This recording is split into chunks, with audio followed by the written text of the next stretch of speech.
Bloomberg Audio Studios. Podcasts, radio, news. This is Masters in Business with Barry Ritholtz on Bloomberg Radio.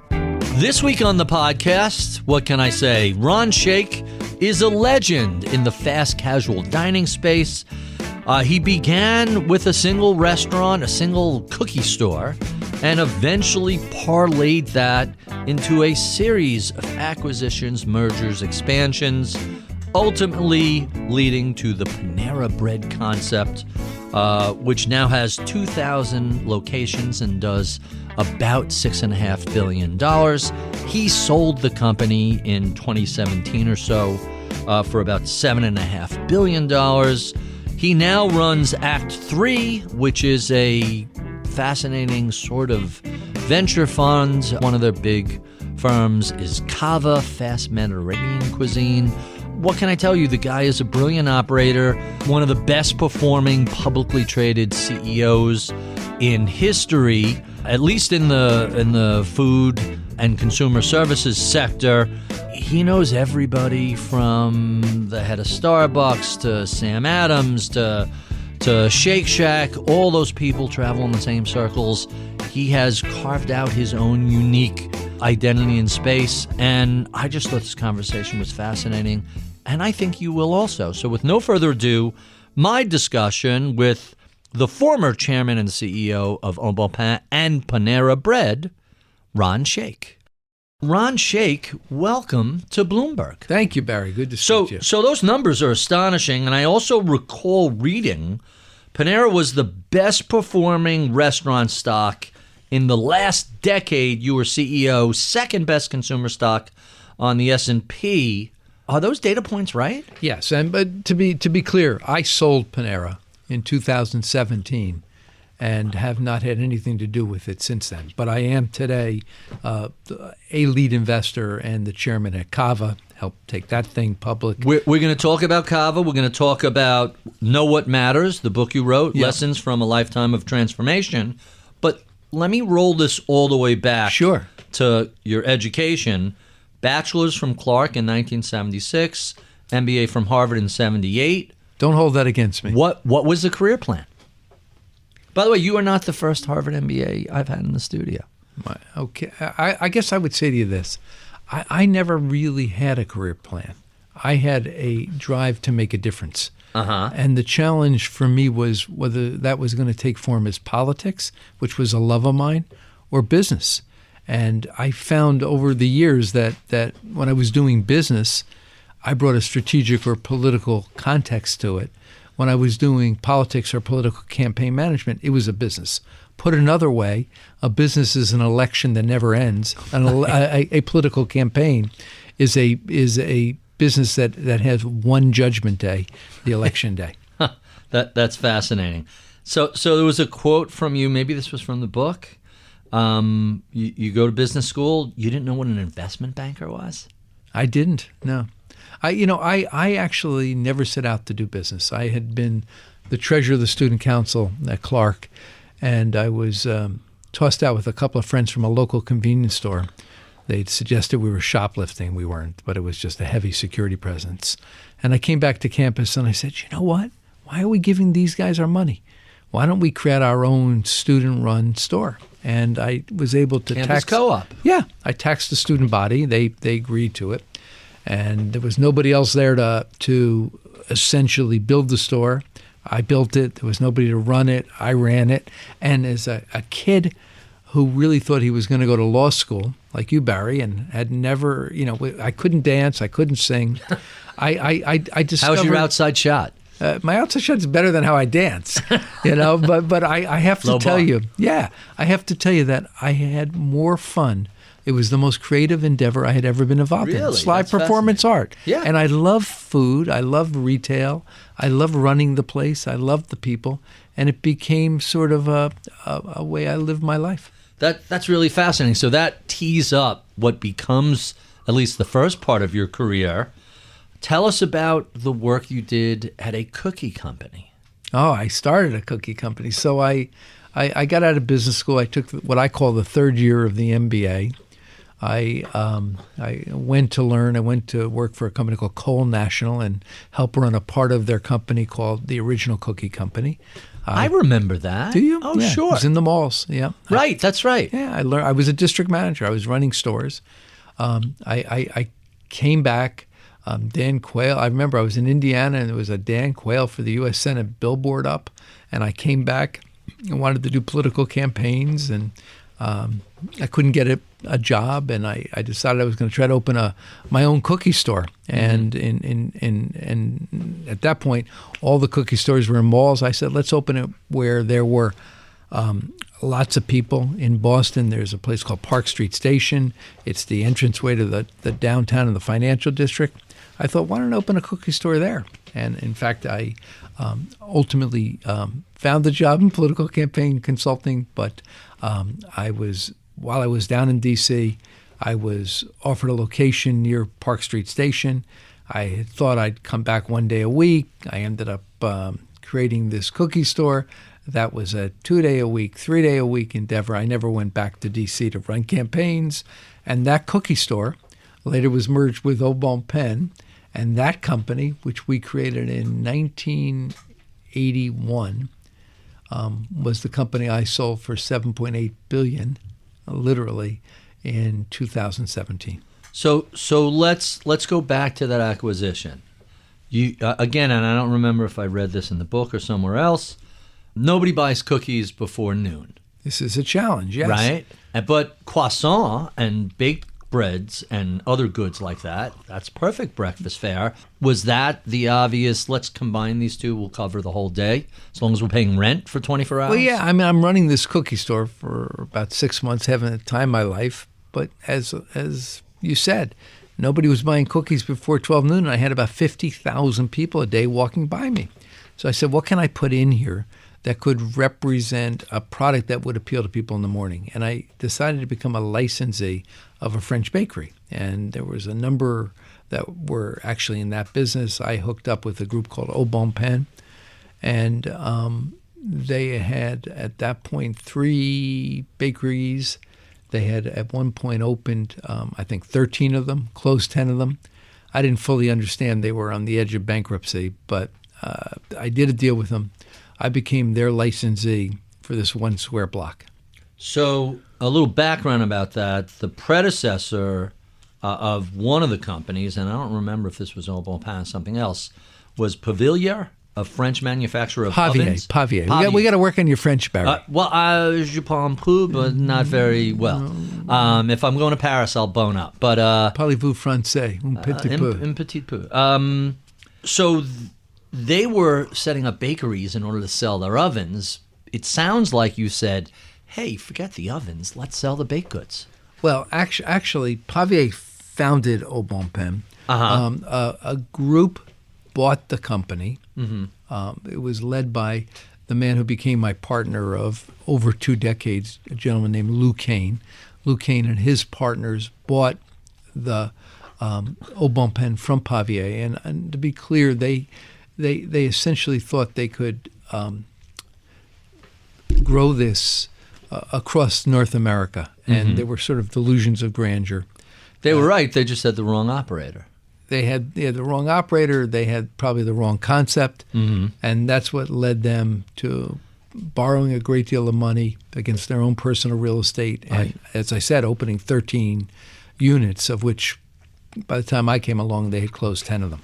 So you licensed the spot. How does that lead to eventually purchasing Au Bon Pain? Well, I'm their licensee for about 6 months, and I began to become friends with their CEO, a gentleman named Lou Kane, who had essentially was running the company. And it was very clear to me the trouble they were in. And I began to say this was a powerful opportunity to apply what I knew about running food businesses and actually create the kind of company I wanted to work for, I wanted to build. And I went to Lou with an idea. And the idea was we would merge our 2 companies, my 1 cookie store, his 3 French bakeries, and their $3 million in debt. I had the cash cow. They had the 3 stores. And I really thought I could operate my way out of the business. And what ended up happening is I received 60% of the company. Lou and his partners kept 40% of the new company. And then we went marching off. That company, Au Bon Pain Co. Inc., was the company I ended up running for nearly 37 years.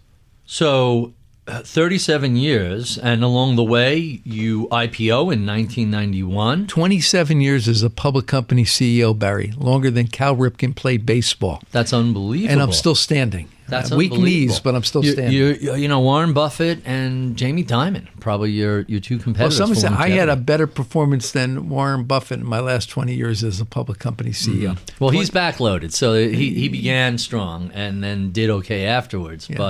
But what's really fascinating is how do you go from 3 or 4 locations to an IPO in 1991? 3 or 4 locations that were bleeding. We were losing money. I'm always trying to learn, and probably the most powerful thing in my life is not the success; it's the learning and then the action one takes from the learning. And I had a revelation in the early 80s. I would be working in one of these French bakeries, and people would walk in and say, "You know what? I want that baguette." And I'd start to slice it for them. They say, "No, don't slice it like bread. Slice it from top to bottom." Right. And I'd hand them the baguette, and they look at me, Barry, and they pull out a bag from Stop and Shop, and they Make put a sandwich. Yeah, they put meat on it, boursin, cheese, smoked turkey. And again, you didn't have to have a Harvard MBA to say, the opportunity is not in the bread or croissant. The opportunity is in what the bread and croissant can allow the consumer to do. So we said, instead of selling the bread and croissant, let's sell the product they want, which was the sandwich. That allowed us to create the first of what became many, many units, which was a French bakery cafe up in Copley Square in Boston. So that included breakfast, croissants, and I'm assuming other breakfast sandwiches, full lunch, soup, salad, sandwiches. Oh, yes, the whole thing. And suddenly, it's not just a $2 item. Suddenly, you're selling actual product. And again, I'm always looking for what job am I doing for people? What's the need I'm meeting? And we were really the first concept at Au Bon Pain in the late 80s that was serving white-collar folk food that they wanted with quick service. Mm-hmm. And so Lou, my partner, was an extraordinary human being. We worked together till he passed away. Lou had tremendous real estate connections all over the East Coast and in the Midwest. And we were in every major building. We were in New York at Rockefeller Center, World Financial Center, World Trade Center. But at Rock Center, the folks would come down, and this was the only place they could get really food that they respected and respected them. Quality food at a reasonable price, reasonably quickly. Price wasn't even the reason for existence. Our reason for existence was this was food people really wanted. Uh-huh. And they were willing to pay for it. They were willing to pay more than they could get when the alternatives were fast food or a lengthy lunch at a sit-down restaurant. There was nothing in between. And I'm Right. thinking back to that 80s and 90s era. Your choice was McDonald's or Burger King, maybe Pizza Hut, maybe or like the pool grill at the Four Seasons. Right? I mean, it was back then it was fast food or fine dining. Nothing in between. Nothing in between. And if you had 30 minutes this was a white space, wide open, nobody else was there? Yeah, I would say that was really true. And I think this became very hot, this whole French bakery cafe category, in malls all over the country. We had everybody come after us. Pepsi came after us. This was going to be the third leg of Pepsi food service. Sara Lee came after us. A company called Vita France, which has now gone by the wayside. All of these companies were larger, had more capital. But the truth was we ended up running rings around them. We cared more. Our folks were more dedicated. We worked harder. And by 1991, we had built this out to probably 100 units. We had the highest average unit volumes in the category. It was very clear we were going to be the winner. And we went public with Morgan Stanley in an IPO in June of 1991. So after the IPO, you eventually acquire St. Louis Bread Company, later to be renamed Panera Bread. Tell us how that transformed the entire relationship. The key is the learning. So the first thing I began to realize after the IPO was that the market pays for growth. And yet, Au Bon Pain's growth at that point was somewhat limited.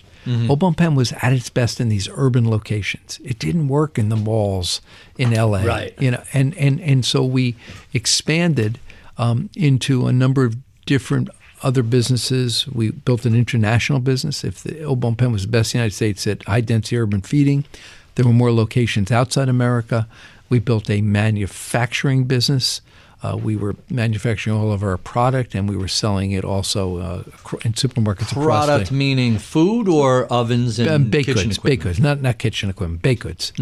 And then third, we bought in 1993 a business called St. Louis Bread Company from a wonderful human being named Ken Rosenthal in St. Louis.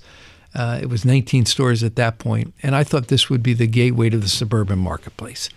At the same time, I was trying to figure out what was going on for the consumer, and I was running around the West Coast for about a year and a half with a guy who's now one of my partners, Dwight Jewson, a guy named Scott Davis, who was our concept officer, and we were trying to figure out what was the themes that were impacting consumers. And we began to develop a belief that the really important signal that needed to be read, the deeper trend, was that consumers were rejecting the mass market and they wanted to feel special in a world which had increasingly become consolidated and oligopolies.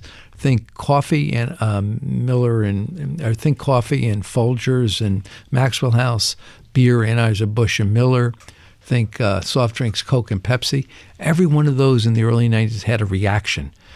You can talk about Starbucks. You can talk about what you see occur with specialty beer. A good friend of mine in Boston, Jim Cook, developed Sam Adams. Yeah, sure, of course. Again, a reaction of the mass market. We saw the same thing as Coke and Pepsi lent itself to Waldo and Snapple and 400 beverages in 7-Eleven. And we began to say this was a deeper trend. Consumers rejecting that mass market and wanted specialty goods made the way their grandparents made it, without chemicals, without preservatives. And we said the same thing was going to happen in the food industry. And in fact, the same thing was happening in the bakery industry. Baked breads had once been done in stone deck ovens. That had become 3 loaves for 99 cents at supermarkets. And consumers wanted that kind of quality that they hadn't had and were willing to pay for it. And we began to say there was a powerful opportunity in specialty food, specialty restaurants, much like there was this powerful opportunity in specialty coffee, specialty beer, specialty beverages. And that was the genesis for what became this ideology, this paradigm that's today called fast casual. What it said, what it spoke to was real food, actually people that engaged you, served in environments that excited you, and ultimately left your sense of self-esteem, what you felt about yourself.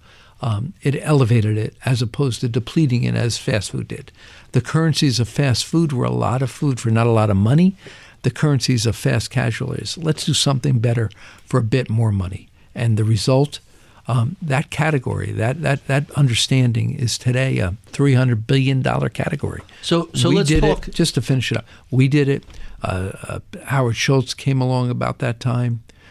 Steve Ells a little bit later. But it was a paradigm that informed a whole new category when people said you couldn't do this. Steve Ells is with what? Chipotle. All right. So you mentioned Howard Schultz and Starbucks. I think of Starbucks as a coffee shop that serves food. Is that food? No, I don't want to insult you. Sorry. Excuse me. Well, it's not exactly fresh. I know some of that stuff has to be frozen. No, all of it is. All of it is. Yeah, I mean, these businesses are defined by their systems. So when we look at Starbucks, and they tried many times to improve the quality of food, Howard got it. And in fact, I worked with him probably 2 or 3 times trying to help him think about that question. We were friends. Why would you help one of your largest competitors catch up to you on the food space? I have to ask that. Well, we were kind of frenemies. It went back for 35 years when he had 4 or 5 stores in Seattle, and he had, we were looking to bring specialty coffee into Au Bon Pain, and ultimately we chose to go take a ownership position, a company called Coffee Connection in Boston, which was the Starbucks of the East Coast, and he wanted to buy Coffee Connection, and we went through a process. We had a right of first refusal. We drove up the price, but we had a friendly rivalry. And the truth of the matter is, I profoundly respected Howard. Clearly, he's built an amazing business. Well, I respected not just the size of the business, but he shared with us the same values about really doing something that delighted customers, that made a difference. He broke through on design and environment and what it meant. And so, we always had this relationship of both competition and mutual respect. That's really fascinating. I'm going to share a Starbucks story that I bet you haven't heard. I'm curious as to your thoughts. And I believe Howard Schultz was gone when this happened, because I can't imagine. Well, Howard pulled out of Starbucks, I think, 3 or 4 times. Right. So during the pandemic, I get 2 emails on the same day. Mm-hmm. The first one is from Delta. Hey, we know that you've worked hard to achieve your platinum medallion status, and the pandemic is a disaster. Don't worry, we're going to roll your status over next year when hopefully things will be back to normal and you'll be flying again. I'm like, gee, Delta really has their act together. How thoughtful. The same day I get an email from Starbucks. Hey, you've accumulated 317 Starbucks points because you're here all the time. But unfortunately, due to the pandemic, these will expire next month. And the third leg of the stool was a story in the Wall Street Journal that everybody who preloads their credit card onto the Starbucks apps, we're essentially giving Starbucks a $3 billion interest-free loan. Sure. And I was so morally indignant over you're going to take our crappy loyalty points away? Like, they cost you nothing. And you know what? You're bad players. Refund my $50 that's on the app. I'm deleting the app. Thanks, Starbucks, for the past few years. I'm not boycotting you, but you're like something I'll put up with. And Starbucks, to me, today, is like McDonald's. It is McDonald's. I worked at McDonald's for 2 days in high school, have never gone back since. It's a horrific source of junk food, and I don't know what they've done in the ensuing 100 years, but I don't step foot into McDonald's, and I rarely step foot in Starbucks. Au Bon Pain and Panera, on the other hand, and I'm not blowing smoke. Have you been to our new concept, Tatte? I have not. It's 45 restaurants in Boston and D.C. In fact, we're opening this week in Ridgewood, New Jersey. We'll be opening in Garden City, and Garden City's not far from where I live. I will definitely check here in Manhattan. It out. It's third wave coffee. It's Levant infused baked goods, Levant, Israel, Turkey, really, North Africa, Lebanon. It's fascinating. And then we have chefs in every unit. We're doing real food, again from the Levant, but fascinating real food and doing really significant volumes. Back to your story. Yeah. Here's the point. Starbucks has been through many waves. Brian Nichols, friend, very good guy, he's doing the right stuff. He's doing what Howard did when that business was formed, which is focusing on a competitive advantage as doing a better job for the guest. If you don't make a difference for the guest, you have no right to be in business. And the reality is, in my industry is the second oldest profession in the world, the food industry.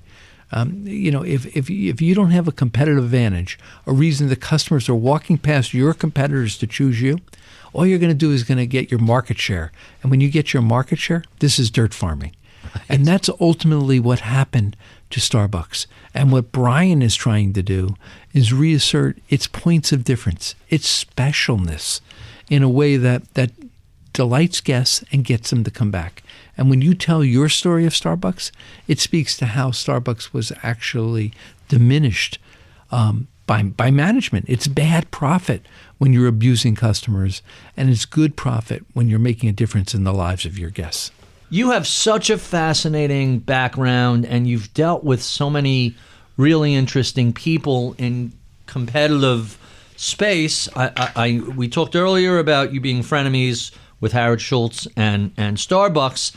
Take me through how you go from IPOing at Au Bon Pain to acquiring Panera. What was that experience like? Well, we didn't acquire Panera. We acquired a business. St. Louis Bread Co. We acquired a company called St. Louis Bread Company.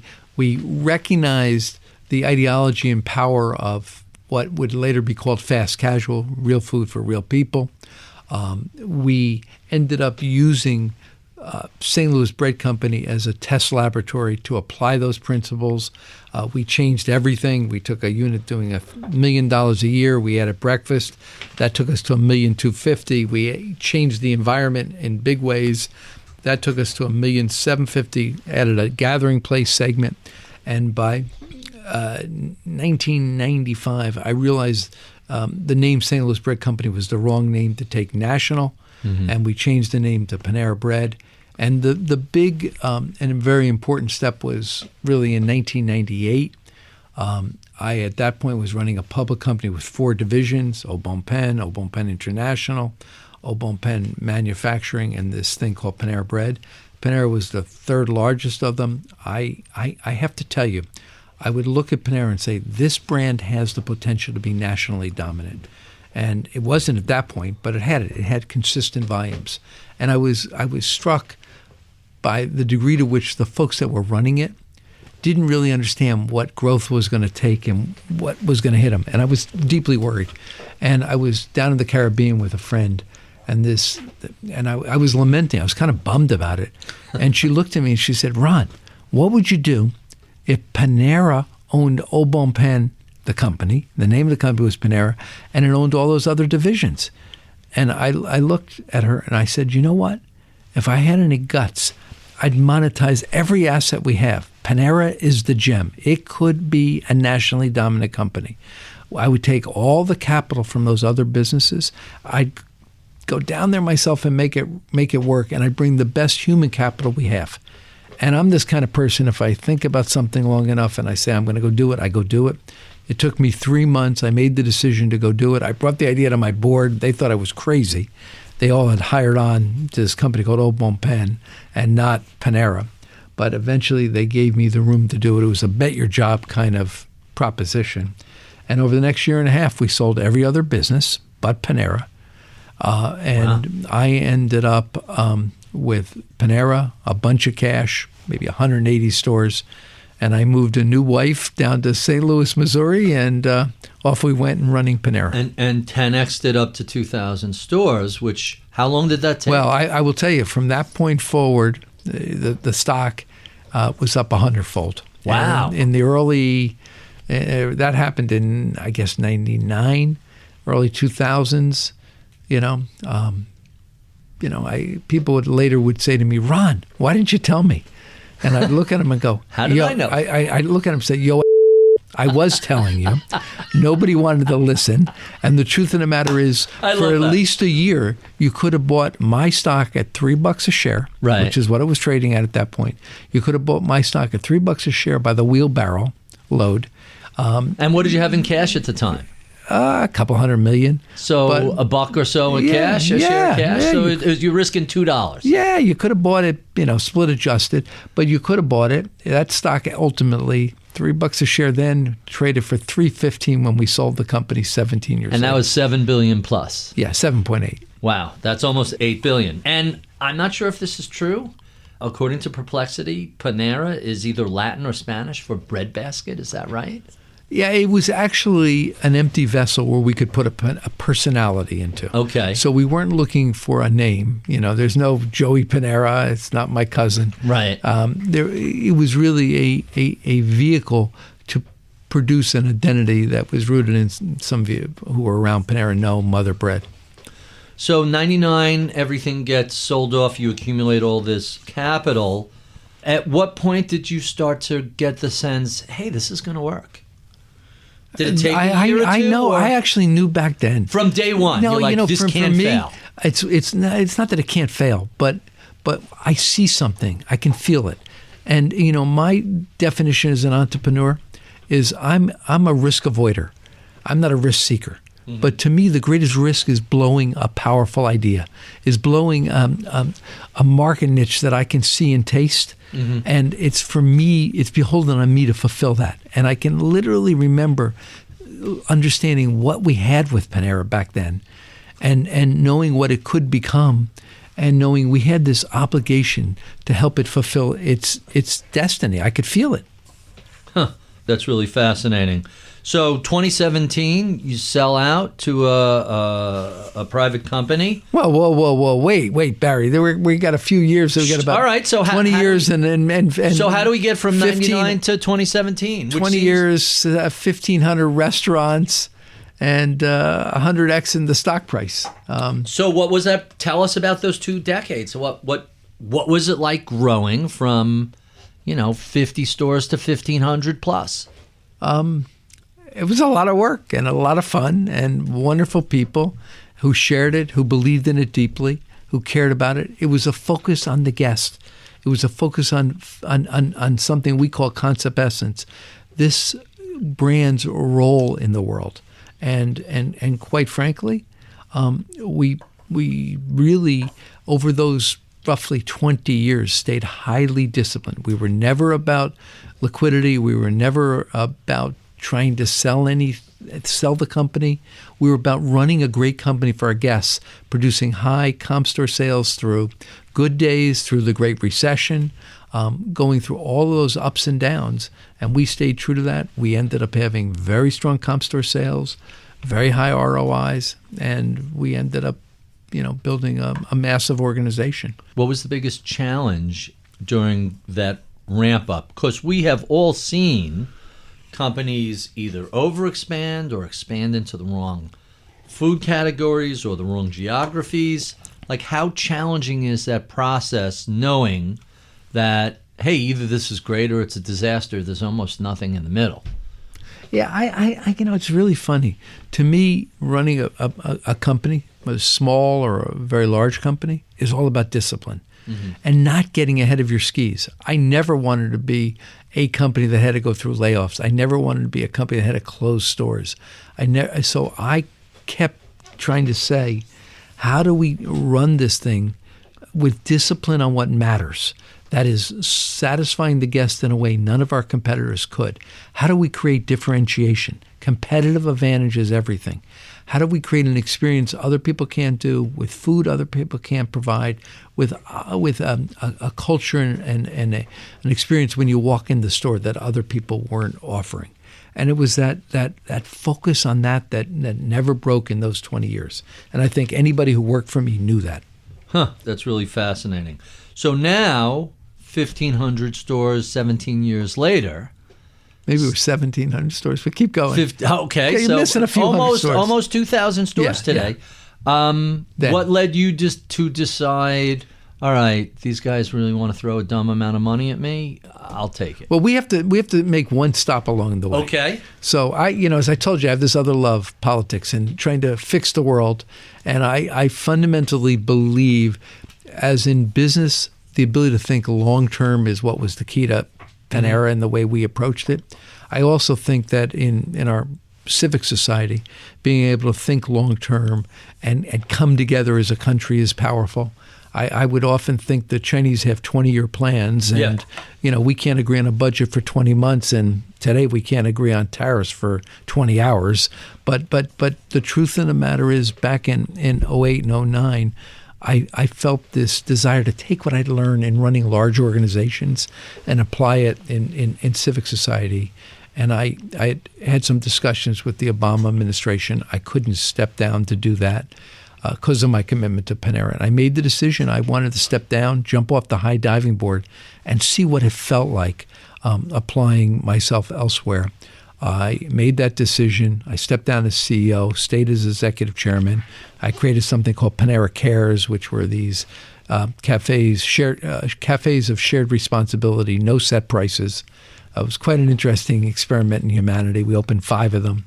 I also went off and helped co-form an organization called No Labels, which was about reducing, again, the hyper-partisanship. Oh, I recall No Labels. Yeah. I didn't realize so I was that one of you the folks that were really the founders of that. And I'm out as executive chair for about a year or two, and I was still doing acquisitions. I was still the largest shareholder and doing some consumer work. And I came back one weekend around 2010, 11, and I sat down at a computer and I wrote a vision for how I would compete with Panera.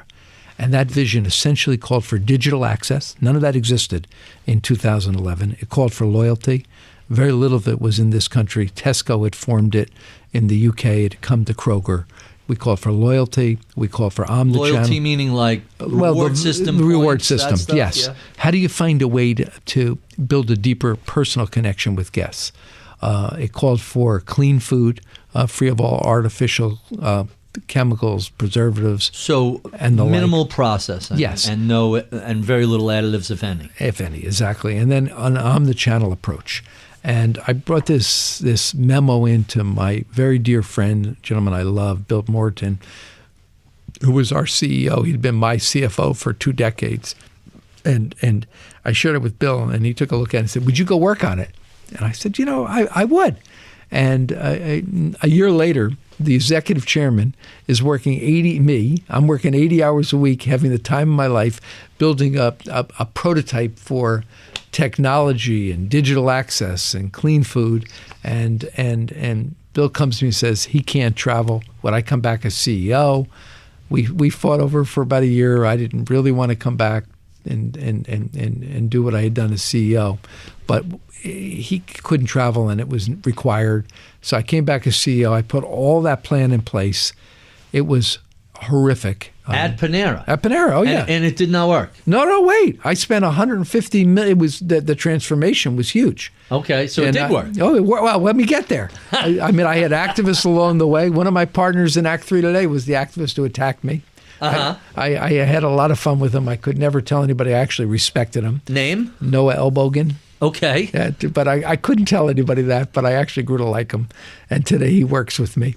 But at any rate, so those years, 2014, 15, 16, anytime you go through transformation, anytime you change something, and this was probably the largest transformation in a large public restaurant company, it was difficult. I remember when we were driving technology, we were the first real restaurant technology in an integrated way. Again, I used to call technology the social security of Panera. It was only a matter of time till it was 100% of our revenue. Right. And we were committed to this, and we did it by 2016. Our comps were pushing double digits again. Wow. EBITDA was up 35%. The company was rocking. Starbucks made an approach to us to buy us. That didn't go forward. And in 2017, the leadership of JB, which is a European money manager, came calling, and they had fallen in love. And frankly, my view of a business is I spend all of my time building it, but when somebody's in love, that always provides the opportunity to harvest. So Starbucks comes knocking. Were they offering a stock deal? Was it remotely close to the nearly $8 billion that JB came up with? If you read my book, you'll read the whole story. But I think the Starbucks deal was around $240 a share. The JB deal was done at $315 a share. Much more aggressive 6 months after the Starbucks discussions. Right. And frankly, the Starbucks discussions didn't reach conclusion. It was at that point that Howard was making his own decisions about stepping down and replacing himself with Kevin Johnson. And my sense is they did not want to take on an acquisition like Panera at that moment. So our stock price got ahead of itself. They couldn't do the deal. So the Starbucks deal didn't go forward. Right. But at the very least, it set a floor for future discussions with whomever. Well, it wasn't public. So to be honest with you, yeah. we had these discussions at $240 a share at Starbucks. it didn't go forward. And when we began with JB, and again, you can read the book. I think it started in the high 200s.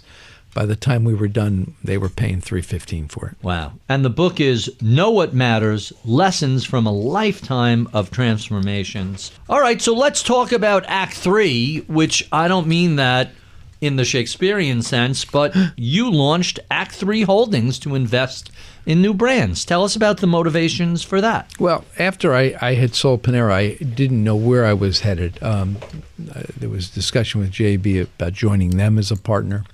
And this is the big European investment shop that took over Panera. Yeah, but it wasn't for me. And I was doing a bunch of speaking about the pervasive short-termism in our capital markets, and how I thought it had an untoward impact, frankly, on innovation and GDP growth. And one of my now partners, and who'd been my chief concept officer at Panera, was a gentleman named Keith Pascal, and he said, why don't you take some of your money? You've made all this money. Why don't you take some of it and invest it in the long term, with a long term focus? And I thought about it, and I had been out of Panera about 2 months at this point, and I actually had an idea, and the idea I had, it was a company. I basically had deep belief that the Mediterranean category had the potential to be the next major culinary category. Oh, that's really interesting. Well, it's obvious. I mean, it was the number one diet in America, Mediterranean. Right. Every time you went to the doctor, they were doing a commercial for Mediterranean. Mm-hmm. It's bold flavors, but it's flavors that feel safe. Mm-hmm. It's also craveable wellness. It's healthy, it's good for you, and it tastes good. And it was very clear this category had power. And I had made an investment in a very small company in the DMV, which was down in D.C., called Cava. When it was 2 restaurants, I knew them. And I had another restaurant company, as I had left Panera, approached me, called Zoe's, asked me if I would join their board. They'd give me warrants of 10% of the company or something to see if I could help them compete. And I looked at them and I thought to myself, wow. And at the same time, Cava, the guys at Cava asked me if I joined their board. And I thought to myself, this is an industry, the food industry, in which in every major category, winner takes all. Yep. You can talk McDonald's and Burger King, Panera and Corner Bakery. You can talk Chipotle and Qdoba. And I said, somebody's going to win in Mediterranean. And there is a powerful potential to take Zoe's, to buy this company Zoe's, which was about 250 restaurants, take the culinary skills of Cava, merge them together, and end up with the clearly 10x dominant player in the Mediterranean category. And I thought I might do this. Well, Cava asked me to join their board. I went to their CEO, Brett Schulman, with this idea. And I said, and he said, before you better talk to my board about it. I went to a meeting with the board. I pitched them on the idea of buying a company 5 times larger and then merging with them. Ultimately, they wanted to do the acquisition. I agreed to finance the deal, or at least half of the capital they needed, about $150 million I put into it. And I became, one of their very largest shareholders, and I became chairman of the company. And how large is Cava today? Well, it went public about 18 months ago. It stock was up as high as 7x since the IPO. It's now up 5x. It's a $10 billion market cap company. It traded as high as $16 billion. It's perceived by the market, frankly, as has the potential to be the next Chipotle, the next Panera. It's a powerful brand with an amazing management team led by Brett Schulman. And I'm pleased to say we've been able to help them along the way know what they needed to do to become the kind of great company it is today. Let me push back a little bit on winner take all, even though I'm a big believer in that as a reality. But McDonald's seems to have gotten kind of old and stale. And along comes Shake Shack and a dozen other Five Guys, and down there. Yeah. And it suddenly seems like in the burger space, as an example, there's increasing competition, and it's no longer Mickey D's as the only winner. Is that just what happens eventually, or what's your perspective on it? Well, first, let me share with you something. Danny Meyer, who's the chairman, very dear friend, chairman of Shake Shack. He's a dear friend, but my son actually works at Shake Shack in operations, and so I have great affinity for those guys. But here's the truth: McDonald's is worth what, $75 billion, $100 billion? I mean, it's got a huge market cap. There isn't another hamburger business that's got a market cap anywhere near that. And that's what we're talking about. But they got a 65-year head start, 75-year head start over. Yeah, that's what I mean. Shack. Winner takes all. When you have a position of dominance in a category, you win. Now, you can be niched, and niches come along and they redefine themselves. And they can, in themselves, become a category. But ultimately, this is an industry in which scale matters. It matters as you spread the overhead, and it's a winner-take-all industry. I'm looking at a lot of the big winners of the past, and I know they're all different industries, whether it's General Electric or Sears or retailers. Barry, you're a great investor and a smart man, but you're confusing two things. Yeah. One, dominance of a category, and then what happens to businesses as they lose their competitive advantage. Exactly. So let me share with you a principle that was very clear to me. When businesses form, it requires a powerful effort by somebody to discover a better alternative, because you have no scale. You got to get customers to walk across the street. You have no purchasing, no ability to access to capital.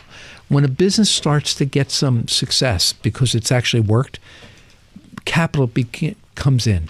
And as capital comes in, people began to say, we know you've discovered something better, but we need to figure out how to be more efficient, how to run it better. And what ultimately happens is you bring in what we would call delivery people. Delivery people are about improving the margins, about purchasing, about financial planning. And often in companies, and particularly in my industry, as they approach $1 billion, the discovery people and the delivery people, they ultimately do well together at the beginning. The margins get better, but ultimately there's conflict and friction. Sure. The language of discovery is the language of, could you imagine? Let's try this. What would happen if? It's poetry. The language of delivery is financial planning. Prove it to me. I want to see the numbers. I don't believe it. Logistics. Numbers. It's got to be proven. And what ends up happening is the delivery capabilities of most companies drive out the discovery capabilities. And companies that were once very effective, they become more and more reliant on efficiency. And what happens typically in many companies is they get very good, very efficient at doing what the marketplace wanted from them 5 years ago, 10 years ago, 20 years ago, and not very effective at figuring out what the consumer of tomorrow wants. There's a wonderful Paul Graham quote that goes, all experts are experts in the way the world used to be. Exactly. And so my point to you is once we define the categories, dominance matters. Somebody will own. The reason the market is paying has been paying upwards of $15 billion of valuation on Cava. This thing is 400 restaurants.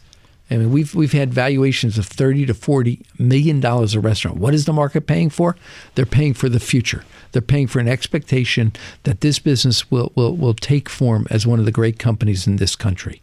The question, that's dominance of a category. Now, the challenge to the team at Cava is staying on that edge, staying on that wave, is continuing to discover, which is why the role of CEO in so many companies, in my view, is to be the innovator in chief and lead that discovery. Because if the CEO isn't doing it, it isn't going to happen. That's really interesting.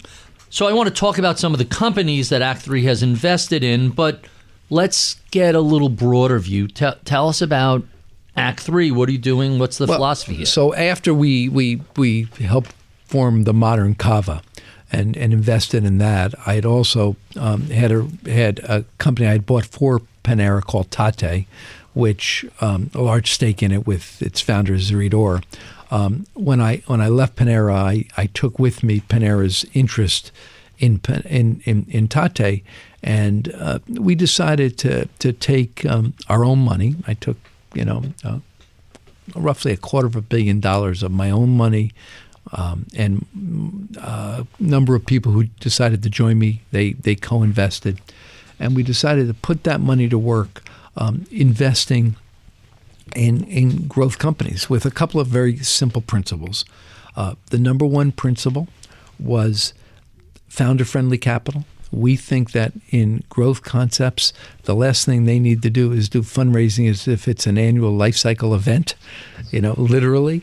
The last thing that needs to happen is money raising needs to be an annual event. So we come along and we make an investment, hopefully at a reasonable valuation, but we then take a right of first refusal with a pre-agreed to valuation multiple on all follow-on rounds. And we've never turned that down. Wow. So all of our investments know that they essentially never have to raise money again. Don't have to worry about it. So all the money's there. It's already pre-negotiated. It also allows us to consolidate up our position. That's principle one. It's common stock, no dilutive, no pref terms. Number two, we practice what we call Sherpa management. So almost every private equity firm that makes investments, their people are financial. They're in the boardroom often asking what the next liquidity event is. Of our 25 people, only one of them is financially driven. As I said, Noah Elbogen, our former activist. Everybody else are senior C-suite executives. I've got a guy who's opened 5,000 retail stores. Wow. I've got another guy who's my partner, Dwight Jewson, who was with us for 20 years and really invented fast casual. My joke with him is from his brain to my lips. I make the speech. He's the one who does the thinking. We have another partner, Chuck Chapman, who's extraordinary, was with Darden, was with Berkshire Hathaway and Dairy Queen, was with Bruegger's, was president, was on my board, was the CEO of Panera. He's great at scaling and building these businesses. I've got a major technology group that has the capability of knowing what's going to work in 3 years. At any rate, when we're sitting in a boardroom, we're there as a Sherpa. And I have a simple expression. Building a nationally dominant business is tougher than climbing Mount Everest. Very few people ever do it. Nobody goes up Mount Everest without a Sherpa. Why don't you understand that you will be well served if you have a Sherpa as you build a nationally dominant company? When we're in that boardroom, we're talking to management about how to make sure they don't fall off the side of the mountain, how they don't make sure they don't trip up and fall. And frankly, we've been very successful in helping build these dominant companies in these core categories. And then last, Barry, the last principle, as I told you when we began talking, we believe deeply in competitive advantage. We only invest where we have competitive advantage. What Act 3 is really good at is we have hundreds of years of pattern recognition in this industry. We know what categories are going to have a wind at their back, and we know how to help these companies build the dominant position in that category. And frankly, we now are involved with 7 companies. We've yet to have anything other than a huge success. Huh. That's really fascinating. Let's talk quickly about 2 of the companies that you've invested in. Besides Cava, one is Life Alive and the other is Level99. Tell us about those. Sure. So Life Alive is positive eating. Look, at 40% of America is trying to eat better. The question is, where do you go to do that? How do you do it? This is mostly vegetables. It's really good. We've owned it for 7 or 8 years. We've nurtured it, cared for it, watched it grow. Very high volume today. Somebody's going to own the plant forward category. We hope that this is the concept that's the dominant player in that. And Level99? Level99 is another interesting one. This is immersive social entertainment. It's 40,000 square feet of challenges. It was created, it's 40,000 square feet of challenges with a farm-to-table restaurant and a brewery in the middle of it. It was created by a gentleman named Matt Duplessis. We met Matt before he opened one of them. He's out of out of MIT, Harvard Business School, and spent 20 years working with Disney and their folks. Very experienced in entertainment. He had the vision for this business. We put up the capital. We're partners in it with him. And it is stunning to go to one of these. We're in Natick, Massachusetts. We're in Providence, Rhode Island. We're opening in Disney World. We're opening in Tyson's Corner. Wow. In this summer.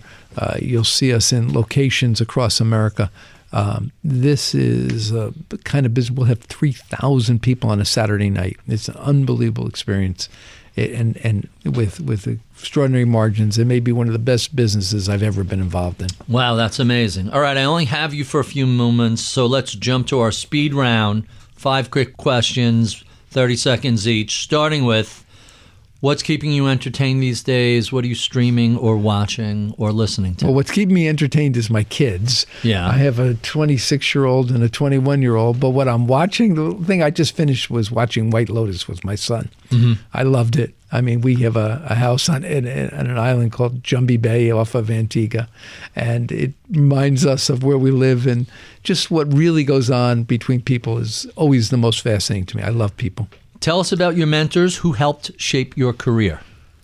I don't know if anybody helped shape me, but I would say Lou Kane, who was 25 years my senior and my partner in many years, taught me what it meant to be a stand-up guy. I loved this man. He was a huge influence. I also would say my dad, who was a CPA, but again, knew how to deal with people, talk to people, care about people, and I respected him as a business person. What about books? What are some of your favorites? What are you reading right now? Oh, goodness. Last night I was reading a book on Australia. I'm going to Australia with my daughter in 2 weeks, so I skim-read that. But I tend, I just reread Daniel Kahneman passed away. I think I'm pronouncing his name right, but he wrote Fast and Slow. Thinking Fast and Slow, Danny Kahneman. Yeah. I had read it years ago. I just reread it. Again, I love it. It's behavioral economics, behavioral finance. It's about how people work. And to me, my life, probably, if there's one thing that's a central organizing principle, is trying to figure out what makes people tick. Really interesting. Our final 2 questions. What sort of advice would you give to a recent college grad interested in a career in food service or franchising? I'd say get out and understand what it is to be an operator, understand what it is to run a business. The action isn't in the office. It's not in the support center. The action's in the field. It's in the stores. And most importantly, my advice to you is figure out not the right career path, but figure out what you care about, what you can do well, and then go do it. And our final question, what do you know about the world of building a restaurant, for lack of a better word, empire today that might have been useful back in the late 80s? Trust yourself. Really? I think some, guys like me, I don't know. I always, you second guess, you wondered, you listened to every advisor. And one of the things you gain with a little more age is a perspective that I actually knew what I was doing, staying focused on that customer, staying focused on the end of delivering a better guest experience, and understanding the byproduct would be financial success. It wasn't the end. Thanks, Ron, for being so generous with your time. We have been speaking with Ron Shaich. He is the former CEO and chairman of Panera Bread and Au Bon Pain and all those other companies. If you enjoy this conversation, check out any of the 550 we've done over the past 11 years. You can find those at iTunes, Spotify, YouTube, Bloomberg, or wherever you find your favorite podcasts. Be sure to check out my new best-selling book, How Not to Invest: The Ideas, Numbers, and Behaviors That Destroy Wealth and How to Avoid Them. How Not to Invest wherever you find your favorite books. I would be remiss if I did not thank the crack team that helps put these conversations together each week. John Wasserman is my audio engineer. Sean Russo is my researcher. Anna Luke is my producer. Sage Bauman is the head of podcasts here at Bloomberg. I'm Barry Ritholtz. You've been listening to Masters in Business on Bloomberg Radio.